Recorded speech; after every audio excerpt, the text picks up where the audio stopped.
সুফল পাবে, প্রত্যেকে পেট ভরে ভাত খাবে, প্রত্যেকে সুন্দর লেখাপড়া শিখবে, উন্নত জীবন পাবে, দারিদ্রের হাত থেকে মুক্তি পাবে, সেই জায়গায় আমরা নিয়ে গিয়েছিলাম। আজ 23শে জানুয়ারি শুক্রবার সন্ধ্যায় দিল্লিতে সাংবাদিকদের মুখোমুখি চলেছেন শেখ হাসিনা। ক্ষমতা থেকে সরে যাওয়ার পর বাংলাদেশের এই সাবেক প্রধানমন্ত্রী বিভিন্ন গণমাধ্যমে সাক্ষাৎকার দিয়েছিলেন। শেখ হাসিনা বলেছেন যে ভয় দেখিয়ে ভোট হতে পারে না, একটা নির্বাচন হতে হলে সেই নির্বাচনকে সুষ্ঠু, অবাধ এবং বৈধ হতে হলে। শেখ হাসিনা দ্য প্রিন্টের সঙ্গে সাক্ষাৎকারে বলেছেন যে ইন্টারিম গভর্নমেন্ট, এই অন্তর্বর্তীকালীন সরকার জানেন যে আবারও নতুন করে ইনক্লুসিভ নির্বাচনের তত্ত্ব নিয়ে কথা বলল জাতিসংঘ।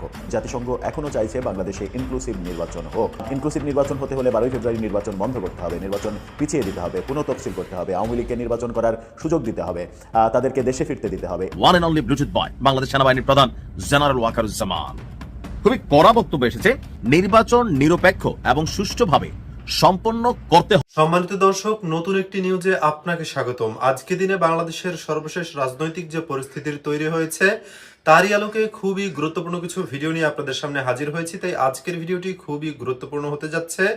সম্পূর্ণ ভিডিওটি দেখলে বাংলাদেশের রাজনৈতিক সর্বশেষ পরিস্থিতি সম্পর্কে খুবই গুরুত্বপূর্ণ কিছু তথ্য পেয়ে যাবেন। তাই ধৈর্য ধরে সম্পূর্ণ ভিডিওটি দেখার অনুরোধ রইল। তার আগে ছোট করে একটি অনুরোধ, আপনারা যদি এই ধরনের আপডেট নিউজগুলো সবার আগে পেতে চান অবশ্যই চ্যানেলটি সাবস্ক্রাইব করে বেল আইকনটি অল করে দিবেন। সাক্ষাৎকারে শেখ হাসিনা বলেছেন যে ভয় দেখিয়ে ভোট হতে পারে না, একটা নির্বাচন হতে হলে সেই নির্বাচনকে সুষ্ঠু, অবাধ এবং বৈধ হতে হলে, ফ্রি, ফেয়ার এবং লেজিটিমেট হতে হলে ভোটারদের তার পছন্দের দলকে এবং প্রার্থীকে পছন্দ করে নেওয়ার অধিকার থাকতে হবে।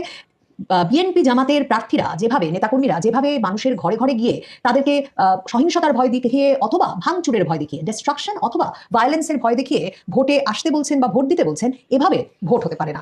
শেখ হাসিনা দ্য প্রিন্টের সঙ্গে সাক্ষাৎকারে বলেছেন যে ইন্টারিম গভর্নমেন্ট, এই অন্তর্বর্তীকালীন সরকার জানেন যে বাংলাদেশের সবচেয়ে পুরনো এবং বৃহত্তম দল আওয়ামী লীগ যদি নির্বাচনে অংশগ্রহণ করতে পারত তাহলে তারা ব্যাপক সমর্থন পেত, ব্যাপক সংখ্যাগরিষ্ঠতায় নির্বাচিত হতো এবং ঠিক সে কারণেই দলটিকে নিষিদ্ধ করে রাখা হয়েছে নির্বাচনে অংশগ্রহণ থেকে। এবং তিনি মনে করিয়েছেন যে যেই ইউনুস একটা ভোটও কোনোদিন বাংলাদেশের জনগণের কাছ থেকে পায়নি, সেই ইউনুসই বাংলাদেশের পুরো মানে আইনি কাঠামো, সাংবিধানিক কাঠামো পুনর্লিখন করেছে। মানে ওই যে জুলাই সনদের কথা বলছেন শেখ হাসিনা, যার ভিত্তিতে গণভোটও অনুষ্ঠিত হতে যাচ্ছে 12 তারিখ।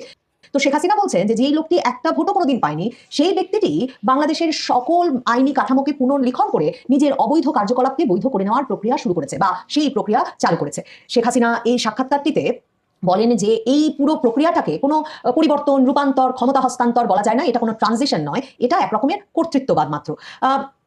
দ্য প্রিন্ট এই আলাপটি করেছে শেখ হাসিনার সঙ্গে যে ডক্টর মোহাম্মদ ইউনূস তো বারবার বলেছেন যে তিনি আওয়ামী লীগকে নিষিদ্ধ করেন নাই। তিনি বিভিন্ন আন্তর্জাতিক সংবাদ মাধ্যমে, আপনাদের মনে থাকবে যে ডক্টর ইউনূস বারবারই বলেছেন যে তিনি আওয়ামী লীগকে, তার সরকার নিষিদ্ধ করে নাই, আওয়ামী লীগের রাজনৈতিক কার্যক্রম নিষিদ্ধ রয়েছে। শেখ হাসিনাকে এই বিষয়ে প্রশ্ন করা হলে শেখ হাসিনা বলেছেন যে উনি একটা পার্থক্য করেছেন, নিষিদ্ধ আর রাজনৈতিক কার্যক্রম নিষিদ্ধ, কিন্তু এর কোনো অর্থ তিনি ব্যাখ্যা করেন নাই। এবং আওয়ামী লীগ যেহেতু কোনো রাজনৈতিক কর্মকাণ্ড পরিচালনা করতে পারছে না, প্রচারণা চালাতে পারছে না, সংগঠিত হতে পারছে না, এমনকি নির্বাচনেও অংশ নিতে পারছে না, কাজেই ইউনূস সরকার প্রকৃতভাবে সর্বতভাবে আওয়ামী লীগকে নিষিদ্ধ করে রেখেছে। শেখ হাসিনা বলেছেন যে বাংলাদেশের আইন শৃঙ্খলা পরিস্থিতির যে ভয়াবহ অবনতি হয়েছে, যে গুরুতর অবনতি হয়েছে, তা একমাত্র ঘুরে দাঁড়ানো সম্ভব যদি বাংলাদেশে সকল রাজনৈতিক দলের অংশগ্রহণে একটা সুষ্ঠু, অবাধ নির্বাচনের মাধ্যমে একটা সাংবিধানিক সরকার বাংলাদেশের নেতৃত্বে আসে, তাহলেই শুধুমাত্র সেটা সম্ভব। কারণ আইন শৃঙ্খলা কখনো বাছাই করে প্রয়োগ করে কিংবা ভয় দেখিয়ে আইন শৃঙ্খলা ব্যবস্থার উন্নতি করা যায় না বা আইনের শাসন প্রতিষ্ঠা করা যায় না।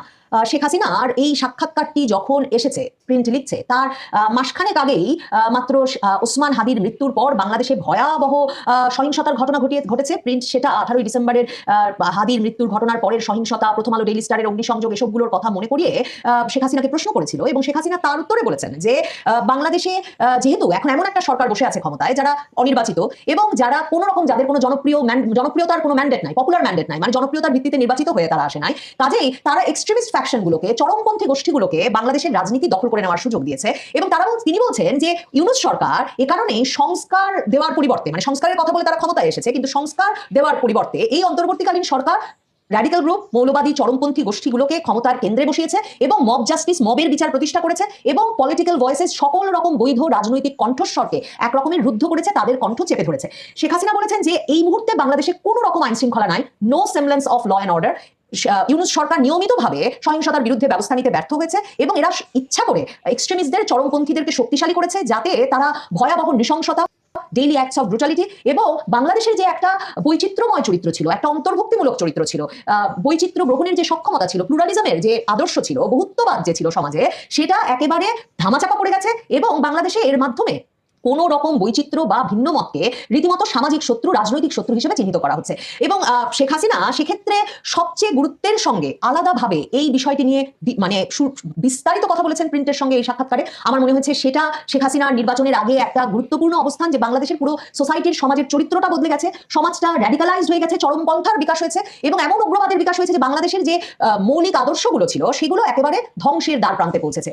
শেখ হাসিনা বলেছেন যে Bangladesh was founded on secularism, pluralism and Democratic values. Bangladesh গণতন্ত্র, ধর্মনিরপেক্ষতা এবং বহুত্ববাদের আদর্শের ওপর প্রতিষ্ঠিত হয়েছিল।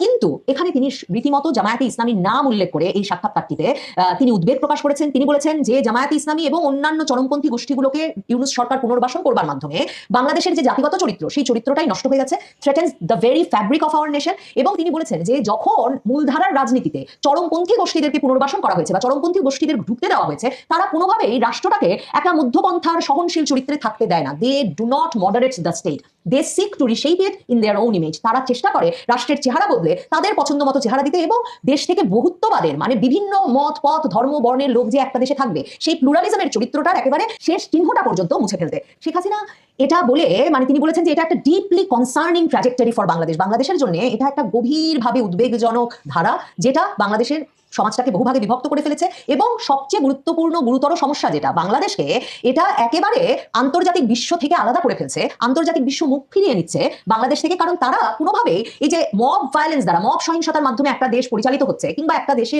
সংখ্যালঘুরা ক্রমাগতভাবে নির্যাতনের শিকার হচ্ছেন, এই বিষয়গুলো আন্তর্জাতিক সম্প্রদায় মেনে নিতে প্রস্তুত না। তাই তারা বাংলাদেশ থেকে মুখ ঘুরিয়ে নিচ্ছে। এবং শেখ হাসিনা সুস্পষ্টভাবে দ্য প্রিন্টের সঙ্গে এই সাক্ষাৎকারে বলেন যে এগুলো কিন্তু কোনো থিওরিটিক্যাল কনসার্ন না, এগুলো কোনো মানে পুঁথিগত বা তাত্ত্বিক উদ্বেগ নয়, এটা এরই মধ্যে বাংলাদেশের রাজপথে, বাংলাদেশের পরিস্থিতিতে একেবারে পরিষ্কার।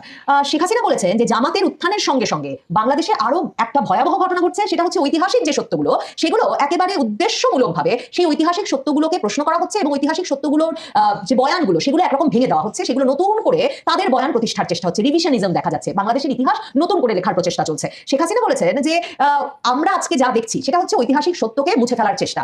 যখন এই যে নতুন করে যারা ইতিহাস লিখতে চায় কিংবা চরমপন্থীরা, তারা সবসময় 1971 সালে পাকিস্তানের কাছ থেকে বাংলাদেশের যে স্বাধীনতা বহু প্রাণের বিনিময়ে অর্জিত হয়েছিল, সেটাকে তারা সবসময় হালকা করে দেখাতে চায়। তারা চায় পাকিস্তানি শোষক আর নিগৃহীত বাঙালির মধ্যকার যে পার্থক্য, যে শোষণ শাসনের ইতিহাস, সেটা মুছে ফেলতে। এবং তিনি বলেছেন যে এর মাধ্যমে তারা আওয়ামী লীগকে রাষ্ট্রের শত্রু হিসেবে দেখাতে চায়, যেটা কোনোভাবেই সত্য প্রমাণ করা তাদের পক্ষে সম্ভব হয় না। এরপর শেখ হাসিনা যে কথাটা বলেছেন সেটা দ্য প্রিন্ট তাদের সাক্ষাৎকারে বড় করে হাইলাইট করেছে, বিশেষ গুরুত্ব দিয়েছে। শেখ হাসিনা বলেছেন যে যেই জাতি তার স্বাধীনতার মূল্য ভুলে যায়, কত দাম দিয়ে স্বাধীনতা কেনা হয়েছে ভুলে যায়, সেই জাতি স্বাধীনতা বিরোধীদের কাছে জিম্মি হয়ে পড়ে, স্বাধীনতা বিরোধীদের কাছে অসহায় হয়ে পড়ে।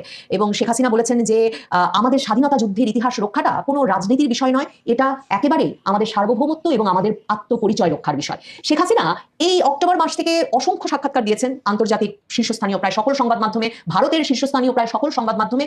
তবে স্বাধীনতার রক্ষা নিয়ে কিংবা জামায়াতে ইসলামীর উত্থান নিয়ে, বাংলাদেশের রাজনীতিতে স্বাধীনতা বিরোধী শক্তির উত্থান, চরমপন্থী গোষ্ঠীর উত্থান নিয়ে তার এরকম সরাসরি উদ্বেগ এর আগের সাক্ষাৎকারগুলোতে দেখা যায়নি। সম্ভবত 12ই ফেব্রুয়ারি নির্বাচনের আগে, যখন জামায়াতে ইসলামী স্বভাবতই বিএনপির পাশাপাশি শক্তিশালী একটি রাজনৈতিক শক্তি হিসেবে আবির্ভূত হতে যাচ্ছে যে নির্বাচনের মাধ্যমে, এবং অনেকেই বলছেন যে এমনকি বিএনপির চেয়ে ভালো ফলাফল করে তারা একটা চমক দেখিয়ে দিতে পারে কিনা, তখন শেখ হাসিনা সম্ভবত বাংলাদেশের রাজনীতি, বাংলাদেশের সামাজিক ব্যবস্থার, বাংলাদেশ যে আদর্শের উপর প্রতিষ্ঠিত, সেক্ষেত্রে সবচেয়ে বড় ভয় এবং উদ্বেগ এবং আতঙ্কের কারণ হিসেবে দেখছেন, আশঙ্কার কারণ হিসেবে দেখছেন জামায়াতে ইসলামী সহ বিভিন্ন চরমপন্থী গোষ্ঠীর উত্থানকেই। আবারও নতুন করে ইনক্লুসিভ নির্বাচনের তত্ত্ব নিয়ে কথা বলল জাতিসংঘ। জাতিসংঘের অবস্থানটা ঠিক পরিষ্কার হওয়া যাচ্ছে না, বিভিন্ন সময় বিভিন্ন ধরনের মন্তব্য তারা করছে। এবার জাতিসংঘের উপমুখপাত্র তিনি একটি প্রশ্নের উত্তরে যে জবাব দিলেন, সেই জবাব একেবারে স্পষ্ট করে দেয় জাতিসংঘ এখনও চাইছে বাংলাদেশে ইনক্লুসিভ নির্বাচন হোক, কিন্তু সেটা আদৌ কি সম্ভব? ইনক্লুসিভ নির্বাচন হতে হলে 12ই ফেব্রুয়ারি নির্বাচন বন্ধ করতে হবে, নির্বাচন পিছিয়ে দিতে হবে, পুনঃতফসিল করতে হবে, আওয়ামী লীগকে নির্বাচন করার সুযোগ দিতে হবে, তাদেরকে দেশে ফিরতে দিতে হবে। এতগুলো কর্মযজ্ঞ কি সম্ভব, কিংবা এতগুলো কর্মযজ্ঞ করার সদিচ্ছা কি বর্তমান সরকারের আছে? বর্তমান সরকার এও তো প্রশ্ন করতে পারে যে জনগণের চাহিদাই বা কতটুকু আছে। কি বলছেন জাতিসংঘের প্রতিনিধি? নতুন করে প্রথম আলো যে খবরটা সামনে নিয়ে আসলো, সেই খবর বিশ্লেষণ করে বোঝার চেষ্টা করব।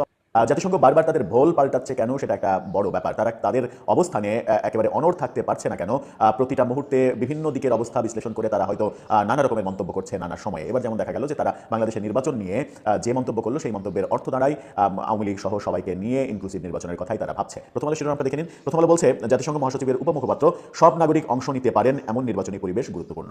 সব নাগরিক অংশগ্রহণ করতে পারেন এমন নির্বাচন মানে কি? মানেটা তো পরিষ্কার যে ইনক্লুসিভ নির্বাচন। সব নাগরিক মানে হচ্ছে সব রাজনৈতিক দল, আর সব রাজনৈতিক দলের যে অংশগ্রহণ সম্ভব হচ্ছে না, এটা তো জাতিসংঘ জানে, এবং জাতিসংঘই প্রথম দিকে প্রেসক্রিপশন দিয়েছিল যে ইনক্লুসিভ নির্বাচন মানে এটা না যে আওয়ামী লীগকে নিয়ে নির্বাচন করতে হবে। সরকার ইনক্লুসিভ নির্বাচনের নতুন সংজ্ঞা তারা তৈরি করবে, তারা ব্যাখ্যা করবে, সরকারের উপরে ছেড়ে দিয়েছিল। এক ধরনের সরকারের সঙ্গে আঘাত করেছিল জাতিসংঘ। যদিও জাতিসংঘ সারা বিশ্বে একটা ঠুটো জগন্নাথের মতো সংগঠনে পরিণত হয়েছে, বড় শক্তিগুলোর ইশারায় চলে, আমেরিকা সহ বড় শক্তিগুলো যেভাবে বলে সেভাবেই চলে, এখনো হয়তো সেভাবেই চলছে। যদি এখনো সেভাবেই চলে এই কথাটা ধরে নেওয়া যায় মানে একটা অ্যাঙ্কার পয়েন্ট হিসেবে, তাহলে কি দাঁড়ায়? তাহলে কি এরকম দাঁড়ায় যে আমেরিকার সিগন্যাল পাল্টে গেছে? কিন্তু আমেরিকার বিভিন্ন সিগন্যাল দেখে তো মনে হচ্ছে না যে সিগন্যাল পাল্টেছে। গতকালকে ওয়াশিংটন পোস্টের একটি রিপোর্ট রীতিমতো চাঞ্চল্যের সৃষ্টি করেছে। সেখানে ওয়াশিংটন পোস্ট তারা বলার চেষ্টা করছে যে মানে আমেরিকা জামাতের সঙ্গে সম্পর্ক তৈরি করতে চাইছে, জামাতের সঙ্গে বন্ধুত্ব তৈরি করতে চাইছে, তার মানে জামাত ক্ষমতায় আসুক এটা তারা চাইছে। তাহলে তারা ইনক্লুসিভ নির্বাচনের ভাবনা ভাববে কেন? আর সেই ভাবনায় জাতিসংঘ প্রভাবিতই বা হবে কেন? কি বললেন এই উপমুখপাত্র? চলুন একটু জেনে দেখি। নির্বাচনে এমন পরিবেশ নিশ্চিত করা গুরুত্বপূর্ণ যেখানে সব ব্যক্তি নির্ভয়ে ও শান্তিপূর্ণভাবে প্রকাশ্যে রাজনৈতিক কর্মকাণ্ডে অংশগ্রহণ করতে পারেন এবং স্বাধীনভাবে ভিন্ন মত প্রকাশ করতে পারেন। খুবই পরিষ্কার কথা, শুধুমাত্র তিনি আওয়ামী লীগের নামটা উচ্চারণ করেননি, বাকিটা সবই বলেছেন।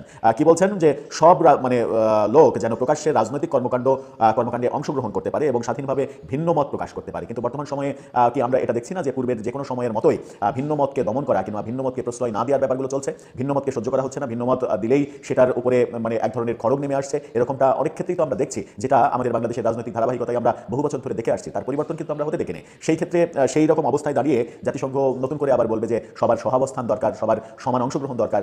তাহলে এতদিন আপনারা কোথায় ছিলেন? সেটা তো একটা বড় প্রশ্ন। জাতিসংঘ দপ্তরে নিয়মিত ব্রিফিংয়ে জাতিসংঘ মহাসচিব অ্যান্টোনিও গুতেরেসের উপমুখপাত্র ফারহান হক সাংবাদিকদের এক প্রশ্নের জবাবে তিনি এই কথা বলেছেন। ব্রিফিংয়ে একজন সাংবাদিক প্রশ্ন করেন, বাংলাদেশে গণতন্ত্র পুনরুদ্ধারে জনগণের পাশে দাঁড়িয়েছেন জাতিসংঘ মহাসচিব। কি যে জনগণের পাশে দাঁড়িয়েছেন জাতিসংঘ মহাসচিব সেটা তো আমরা খুব ভালোভাবেই জানি। তিনি কতটা জনগণের পাশে দাঁড়াতে পারেন সেটাও জানি। বাংলাদেশে এসে রোহিঙ্গাদের নিয়ে নাটক মঞ্চস্থ করে তিনি চলে গেলেন। তারপরে কিন্তু রোহিঙ্গারা সেই সময় বলা হয়েছিল যে রোহিঙ্গারা তাদের যে পরবর্তী ঈদ, সেই পরবর্তী ঈদ তারা তাদের নিজের মাটিতে করবে। তারপরে একাধিক ঈদ চলে গেল, সেই পরবর্তী ঈদ আর এলো না এবং আসবেও না। জুলাই বিপ্লবের পর বাংলাদেশ এখন নোবেলজয়ী মোহাম্মদ ইউনূসের নেতৃত্বে পরিচালিত হচ্ছে। আপনি জানেন অন্তর্বর্তী সরকার 12 ফেব্রুয়ারি পরবর্তী নির্বাচন আয়োজন করতে যাচ্ছে। জাতিসংঘ মহাসচিব এই নির্বাচনে এবং নির্বাচন পরবর্তী সময়ে গণতন্ত্র ও মত প্রকাশের স্বাধীনতা বজায় রাখার বিষয়ে কোনো পরামর্শ দেবেন কি না, এমন প্রশ্ন তাকে করা হয়েছিল। জবাবে জাতিসংঘ মহাসচিবের উপমুখপাত্র তিনি বলেছেন, অবশ্যই আমরা নির্বাচন আয়োজনকে উৎসাহিত করি। জাতিসংঘের পুরো ব্যবস্থায় আমরা এটি স্পষ্ট করে দিয়েছি যে নির্বাচনে এমন একটি পরিবেশ নিশ্চিত করা গুরুত্বপূর্ণ যেখানে সব ব্যক্তি নির্ভয়ে ও শান্তিপূর্ণভাবে প্রকাশ্যে রাজনৈতিক কর্মকাণ্ডে অংশগ্রহণ করতে পারেন এবং স্বাধীনভাবে ভিন্ন মত প্রকাশ করতে পারেন। এই মুখপাত্র কি তিনি জানেন বাংলাদেশে যেটা তিনি চাইছেন সেটা আছে কি নেই? খোঁজ নিয়েছেন যে বাংলাদেশে সব রাজনৈতিক মতাদর্শ ওপেনলি বলা যায় কিনা? এমনকি আগামীতে যে ভোট হচ্ছে সেই ভোট যে হ্যাঁ ভোট এবং না ভোট হচ্ছে, সেখানে প্রকাশ্যে না ভোট দিব কিংবা না ভোটের ক্যাম্পেইন করব এরকমটা বলার অবকাশ সেটা রয়েছে কিনা?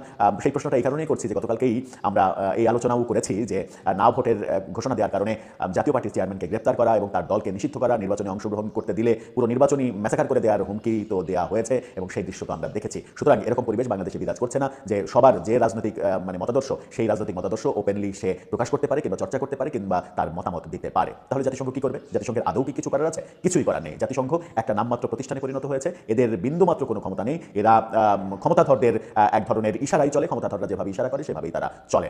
আর এই ধরনের এই যে বিবৃতি, বক্তৃতা, এগুলো শুধুমাত্র তাদের রুটিন ওয়ার্ক ছাড়া আর কিছুই নয়। খুবই কড়া বক্তব্য এসেছে। আর এটা সেন্টেন্সগত দিক থেকে আপনার অনেকটা শাসনমূলক ওয়ার্ড। শব্দটা হচ্ছে আমার দেশ পত্রিকার যে লিড নিউজ, নির্বাচন নিরপেক্ষ এবং সুষ্ঠুভাবে সম্পন্ন করতে হবে। এখানে কিন্তু আপনার একটা নির্দেশনা আসছে as a army chief, so command করাই ওনার কাজ। শব্দটা সম্ভবত অনেকটা এরকমই আসছে, অথবা একটা কি বলা হয় যে জনগণের প্রতি বা সরকারের প্রতি বা নির্বাচন কমিশনের প্রতি একটা কঠোর বার্তা দেওয়া হয়েছে। কোনটা?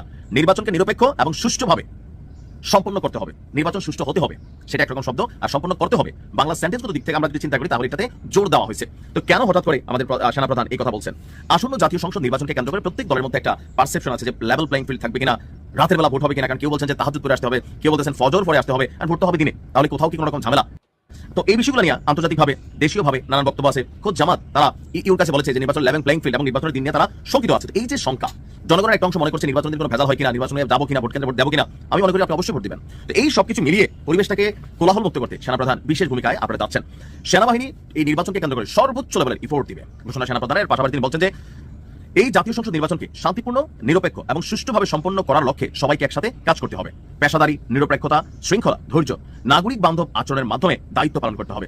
গতকালকে আপনার দুপুরের দিকে হেলিকপ্টারে সেনাবাহিনী প্রধান কুমিল্লা ধীরেন্দ্রনাথ দত্ত স্টেডিয়ামে তিনি এসেছিলেন।